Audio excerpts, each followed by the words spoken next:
Hey fellow tennis nerds, welcome to another mixed bag. Today we'll talk about a variety of topics, the new Ezones, Alcaraz, Kyrgios, Djokovic and Medvedev's new string. So let's start with that.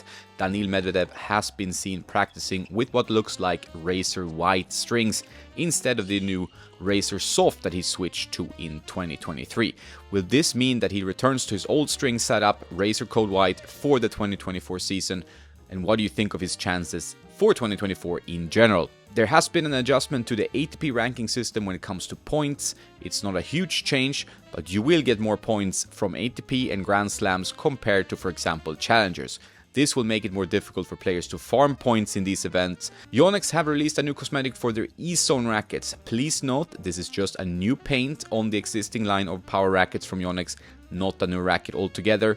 They call the dark design Aqua Night. Not sure what to say, solely cosmetic updates have become a norm in the industry, but although some are pretty cool, this one did not excite me much. Let me know what you think in the comments.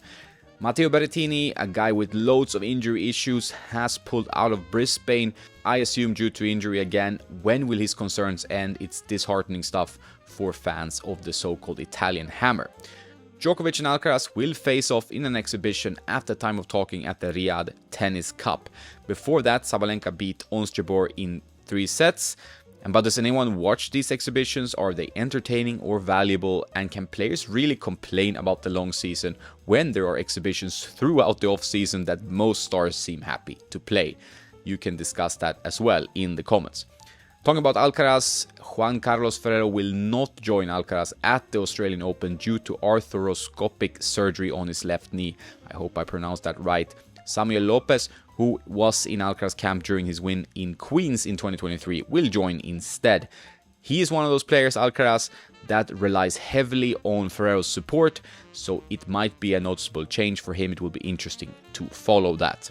Is Nick Kyrgios done with tennis? He won't be competing at the Australian Open in 2024 due to injury. He has started an OnlyFans account, I guess not for nudes, and he is getting into spats with legends of the sport like Boris Becker on X, which used to be called Twitter. Kyrgios is a big question mark. He does give some insightful commentary when he comments on tennis, but outside that he can be a little bit off the rails. Will he return to competing? I think it's a huge question mark for pretty much everyone, maybe including himself. Novak Djokovic was on 60 Minutes and said that the arrival of the new generation of players like Alcaraz, Sinner, Rune, etc. has awoken the beast within, and that's not good news for the rest of the tour. Actually, he was so pissed, he said, after his Wimbledon final loss to Alcaraz that he decided not to lose again for the rest of the season. The world number one has also said that, like Tom Brady, he could happily keep playing after 40, another piece of bad news for the rest of the tour. We will see what happens. That's all for now. More tennis news, stories and gear on tennisnerd.net. Have a nice day and don't forget to play some tennis.